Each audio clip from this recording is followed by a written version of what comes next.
குரு உங்கள் வரவு ஸ்தானத்தை நேரடியாக பார்ப்பதால் வருமானத்திற்கு தடை இருக்காது. தொழில் மற்றும் வியாபாரம் செய்பவர்களுக்கு புதிய கிளைகள் தொடங்குவது அல்லது தொழிலை விரிவாக்கம் செய்வது போன்ற முடிவுகளை மாதத்தின் 2ஆம் பகுதியில் எடுப்பது நல்லது. அந்த நேரத்தில் சுக்கிரன் 7ஆம் வீட்டில் நுழைந்து ஆட்சி பலத்துடன் இருந்து உங்கள் ராசியை பார்க்கும். ஜீவனஸ்தான அதிபதியான சூரியனும் 6ஆம் வீடான மேசத்தில் உச்சத்தில் இருப்பார். அதனால் அந்த காலமே சிறப்பாக இருக்கும். சில்லறை வியாபாரம் செய்பவர்கள் மற்றும் உணவு சார்ந்த தொழில் செய்பவர்களுக்கு லாபம் அதிகரிக்கும். கூட்டுத் தொழில் செய்பவர்கள் பார்ட்னர்களிடம் வெளிப்படையாக இருப்பது தொழில் முன்னேற்றத்தை தரும். வேலையில் இருப்பவர்களுக்கு 4 கிரக சேர்க்கை 5ஆம் வீட்டில் இருப்பது உங்களுக்கு உத்வேகத்தை தரும். உங்களுடைய சுயமுயற்சி மற்றும் திறமையை நம்பி உழைத்தால் இந்த மாதத்தில் நல்ல முன்னேற்றத்தை பார்ப்பீர்கள்.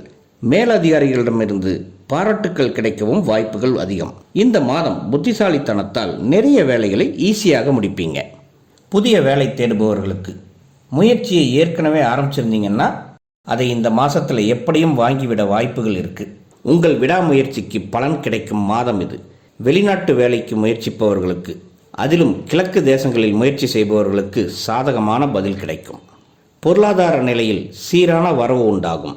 யார்கிட்டையாவது பணத்தை கொடுத்து பல மாதமாக திரும்ப தராமல் இழுத்தடிச்சவங்க கூட இந்த மாதம் மனசு வந்து திருப்பித் தர வாய்ப்பு இருக்குது. பூர்வீக சொத்துக்கள் மூலமாகவும் ஆதாயம் கிடைக்க வாய்ப்பு இருக்குது. குருவின் பார்வை 2ல் இருக்குது. வரவு கண்டிப்பாக உண்டு. 6ஆம் வீட்டில் 20ஆம் தேதி வரை சுக்கிரன் இருக்கும். அதனால் செலவும் இருக்கும்.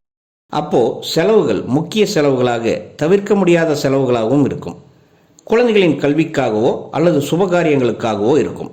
திருமணத்திற்கு வரன் தேட உகந்த மாதம்தான். ஆனால் 100% இந்த மாதத்திலேயே வரன் அமைந்து முடிவாகுமான்னா கொஞ்சம் கம்மி தான்.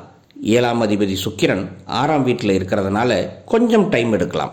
அதுவே உங்கள் தனிப்பட்ட ஜாதகத்தில் கலஸ்திராதிபதி நல்ல அமைப்பில் இருந்து சரியான தசாவும் புத்தியும் நடந்ததுன்னா ஓகே, ஏப்ரல் மாதத்திலேயே ஃபைனலைஸ் ஆகலாம். குடும்ப வாழ்க்கை என்று பார்க்கும்போது குடும்பஸ்தானத்தின் மீது குரு பார்வை இருக்கிறது. அதனால் பெரிய பிரச்சனைகள் எதுவும் வர வாய்ப்பில்லை.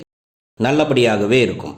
இருந்தாலும் செவ்வாய் சனியுடன் சேர்ந்து அக்னி மாருத யோகம் தருவதால் கொஞ்சம் குழப்பம், வருத்தம், மனசஞ்சலங்கள் இருக்கும்.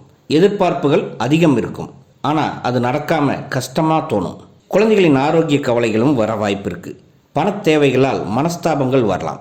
ஆனால் எல்லாமே பனி போல மறையும். விட்டு கொடுத்து போகும் தன்மை உங்களுக்கு ஒற்றுமையை பலப்படுத்தும்.